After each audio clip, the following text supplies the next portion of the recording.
Bueno, gaur mobilizazioa ditugu Baztanbidasoako herritar guztiak, proiektua, lanbide eskola berriaren proiektua momentu larri bat bizitzen ari delako, izan ere otsailerako hezkuntza eskaintza berria adostua behar zuen egon. Eskualdetik bigarren proposamena otsailaren 18an egin zitzaion hezkuntzari eta atzora arte erantzunik ez genuen eduki. Eta hezkuntzak esan zigun, otsailean itxi behar zela eztabaida hori, zeren martxoan proiektua lizitazioa atera behar zuen baldin eta 26erako obrak hasiko balira. Gaur da eguna, oraindik ere lizitazioa atera ez dena, proiektuaren berri ez duguna, eta martxoa akaberan gaude. Euskola zuek zuen itxaropena zein da, edo bada itxaropenik? Bai, itxaropena badugu, izan ere, orain arte bezala eskualdeko eragile ezberdinak proiektu hau estrategiko bezala eukitzen badutelako beraien agendan, horrek indarra ematen dio, batasuna badago, denak ere norabide berdinan ari garelako, kapazak izan garelako oso denbora laburrean berriz ere hezkuntza eskaintza berri bat proposatzen, ongi oinarritutakoa, eta horrek erakusten du nahia, beharra eta gogoa badagola proiektu hori aurrera eramateko. Eskualdeko herrien alkateen eta iritzia zein da, nola daude, indarrekin, aurrera bultzatzeko, norek ikusten panorama? Hainbat bilera egin dira, udaletxe guztiek edo gehienek parte hartu izan dutena, indarra badago eta batipat azpimarratzekoa hori da. Proiektu hau estrategiko bezala duela eskualdeko udaletxe guztiek, eta beraien borondate guztia, beraien flexibilitate guztia erakutsi dute hezkuntza eskaintza hori epe laburrean bada ere adosteko eta kontsentsuz hezkuntzaren aurrean aurkezteko. Parlamentuan egin duzue saiakerarik, egiteko asmoa daukazue oraindik gehiago? Izan genuen agerraldi bat hezkuntza batzordean, Parlamentuko hezkuntza batzordean azaroa inguru hortan. Han aurkeztu genuen ze egoeratan zegoen proiektua, jaso genuen parlamentari guztien, alderdi guztien atxikimendua, eta horren ondotik ere izan genuen bisita, parlamentari hauen, hezkuntza batzordeko parlamentari hauen bisita, Lekarozko eta Elizondoko egoitzatan, eta bertan esposatu zitzaien ze egoeratan zeuden eraikinak, baliabideak eta ze egoera bizi genuen egunerokoan guretzat larriak baitira. Eta, beraz, itxaropena badago? Itxaropena badugu eta batipat azpimarratuko indarra badugula. Ilusia handia dago, beharra handia dago, eta horrek aintzinera tiratzeko gogoa ematen digu. Zuen ahalegin guzti horiek gauzatzen diren proiektu hori nolabait ere aurrera? Espero ezagun, ziur gaude Baztanbidasoak behar duen proiektua dela eta etorkizunan ikusiko dugula. Zuei. Kontatu diguzu pixko bat, Bertizaranako alkatea, gaur zergatik dagoen? Zergatik, eskola behar delakoz, zonako garapenean dako, hasi bortziria, alderrika eta baita ere bazanen dako. Aida gostatzen sobera, beti baute errataunte ez dela dirurik eta luzatu da sobera gauza bat. Juga 10 urte minio gehiago, bueltaka tema unekin eta behar da argitu eta atean zinat. Beraz, itxaropena badago oraindik eta pentsatzen dut, eskualdeko alkateen arteko harremana eta baita ere iritzia garbia da honetan. Bai, gainera bi eskolak ere nahiko justu dire, eta ez da hain jauz ondirik berritzeko, eta gero aldatu dire ze biharrak ere, ez da ze irakasi behar diren gauzak, mantentxu lenguak eta berriak ere batu barra dire eskola honetan. Eraki, mila esker. Eta orain Mikel Iriarte, jubilatzeko bidea. Itxaropena bai, orain nola dago gauza, nola ikusten? Bueno, itxoropena hasieratik izen dugu, sinetsi dugu honetan, eta gu bezala unitzek, torrengatik aitzinet doaie. Baina momentu larriek ere pasatu izan ditugu, aski estuek berriki gainera, hortan, alde batera edo bertzera egin, eta momentuz, maten du, berriz ere bide honetik hartu dela, baina, bueno, erne egon behar, eta, bueno, hau izan zen ere jubilaziorako paririk oberena ziur, ez? Ikastetxe berri bat, Lanbide Heziketako ikastetxe bat, eskualderako, eta itzinez egitzeko modua izan dezan. No, zinegotzi eta baita moduan, gaurko mobilizazio, zertarako baliotu. Bueno, guk uste dugu azkenan herriak mugitu behar duela etorkizuneko gure ikastetxe, Lanbide Heziketako ikastetxe berria behingoa egindaien, gaina duina, eskualde guztiko izen daien fundamentuzko ikastetxe bat, eta aspaldi parlamentuan eta onartua zegoen, aurrekontuetan tola, baina beti atzerat eta Nafarroako iparraldea beti liberak gelditzen gara guk. Eta uste dut momentua dela aldarrikatzeko guk ere behar dugule gure hezkuntza honetan Lanbide Heziketa fundamentuzko bat eta duin bat, ez? Eta hortaz eskatu dugu jendea garra hurbiltzea, apoio laguntza ematea, eta dene batera aldarrikatzea gure eskualdean ere behar dugule, gaina ereduko Nafarroan izango den, aitzindari izango den lehenbizko Lanbide Heziketako ikastetxea. Zure. Lanbide eskola berria eta duina orain. Hamarkada bat baina gehiago da, Baztanbidasoa Lanbide eskola bateratu, erreferente, indartsu eta euskaldun bat aldarrikatzen ari dela. Aldarrikapen hau etzen ezerezetik atera.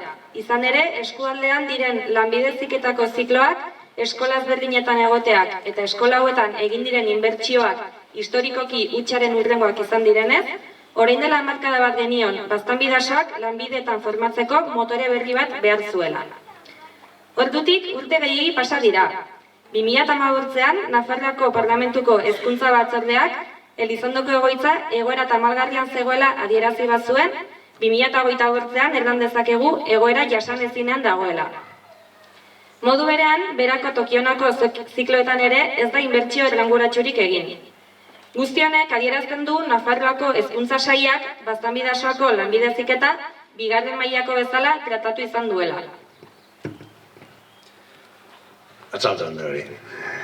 Bitartean, eskualdeko Lanbide Heziketa, udalak eta jente desberdinak ez gara geldirik egon. Enbaldan, eztabaida eta ekimen burutu ditugularik. 2016an kokalekoa adostu zen. Hemen bertan. Eta 2018an hezkuntza eskaintza. Etzen lan erraz izan, baina eskualdea zuen premiaren ondorioz, ahots bakarrekin aurkeztu ahal izan ginen hezkuntzaren aurrean. Beharra ongi justifikatua, proiektua borobilduta eta eskualdeko batanisuna ikusita, proiektuari baiezko eman zioten. Ordutik bidea luzea izan da eta gora bera askorekin. Bitartean pazientziaz eta arduraz jokatu dugu. Lekarezen zegoen kiroletako zikloa eskualdatik eramateko arriskua zegoenean, Elizondok bere egoitzan hartu zuen. Leku falta izanagatik ere, hezkuntzak eskualdeari goi mailako ziklo gehiago jartzeko aukera zabaldu zionean, Europatik zetorren dirua ezin kokatu zebiltzarako, baiozkoa eman zitzaien. Elizondoko egoitza berriz estutuz. Jakitun ginen, ez zirela baldintzak onenak, baina eskualdeari aukera gutxitan zabaltzen zaizkiola ikusita, ez genuen zalantzerik izan. Gainera, Oronozeko Lanbide eskola berria atean omen genuen. 2023ko otsailean, legegintzaldia amaitzen ari zela, Carlos Jimeno hezkuntzako kontseilariak proiektu aurkeztu zuen. 4 urte behar izan zituzten proiektua egiteko, baina premia alakoa...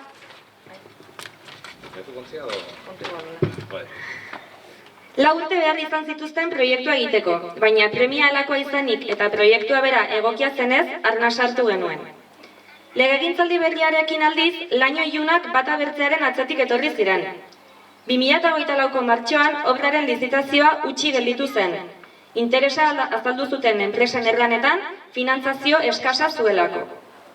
Utsi gelditu izana prentsa bitartez jakin genuen, eta orduan hasi ziren hilabeterik beltzenak. Hezkuntzako kontseilariak bera eta Baztango alkatekin bakarrik bildu nahi izan zuen, eta urrian jakin genuen Nafarroako gobernuak 3 hilabete lehenago obraren exekuzioari finantzazioa kendu ziola. Proiektua bulegoetako kajoietan galtzeko arriskuaren aurrean, Baztan-Bidasoako lanbide eskola berriaren sustatzaileok martxan jarri ginen. Ordutik aldarrikapenak kaleratzeko informazio kanpainak, elkarretaratzeak, itxialdiak, udaletan mozioak, parlamentuan agerraldia eta bar burutuz. Horren ondorioz, proiektua zulotik ateratzea lortu genuen, eta 2028ko Nafarroako aurrekontuen harira, PSNek eta EH Bilduk proiektua berrabiarazteko akordioa sinatu zuten. Proiektua berrabiarazteak ordea, aurretik eginda genuen bidea berriz egitera behartu gintuen. Alegia.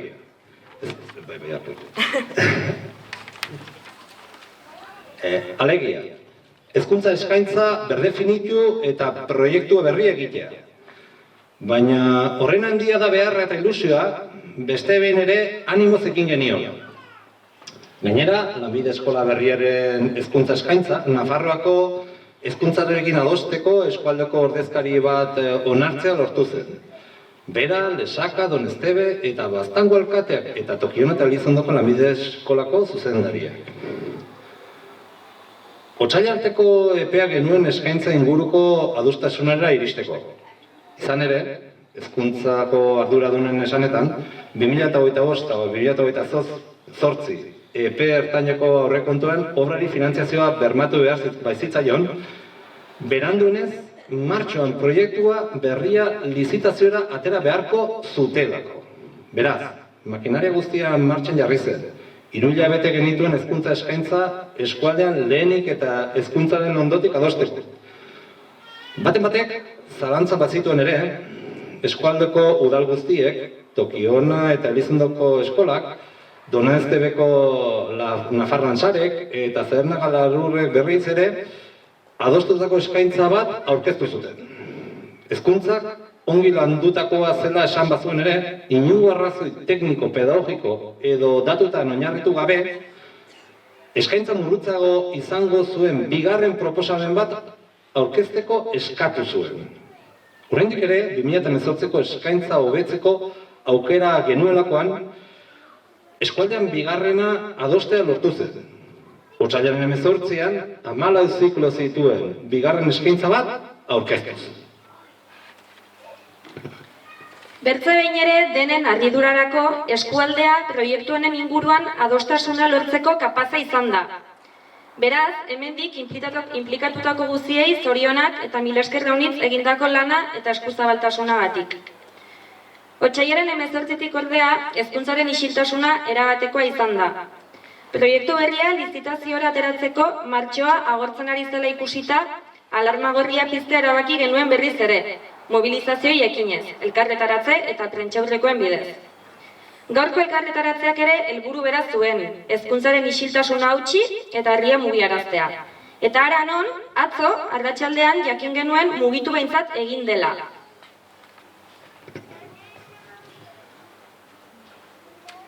Hezkuntzaren mugimendu berri honek, eskualderen beharra noraino asetzen dituen analizatu behar badu ere, argi dugu batetik, Carlos Jimenok erreferentziazko D-ereduko lanbide eskolarik ez duela nahi. Eta beraz, aurrerantzean ere, egin beharreko bidea erraza ez dela izanen. Baina era berean, argitu dugu Baztan-Bidasoarentzat lanbide eskola berri eta duin bat lortu arte ez dugula txiko. Eta beraz, egoera bakoitzak eskatzen dituen dinamikei ekingo diogula. Konbentzituta baikaude, eskualdean garapen sozioekonomiko eta bizi berritzeko proiektu hau estrategikoa dela. Baztan-Bidasoa biziri, Koronozen lanbideko eskola berria eta duina orain. Mil esker!